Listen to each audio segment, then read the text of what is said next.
Hi guys, welcome to Fresh Glow Studio. आज मैं share कर रही हूँ one step hair dryer brush.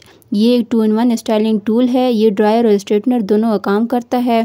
ये फ्रिज को कंट्रोल करता है और बालों को स्मूथ और शाइनी बनाता है। मुझे तो पर्सनली ब्रश बहुत ही पसंद आया है क्योंकि ये लाइट वेट है और इजी हैंडल हो जाता है। बस थोड़ा वेट हेयर पर यूज़ करें, within 10 minute silky salon style look मिल जाता है। ओवरऑल टोटली वर्थ इट है।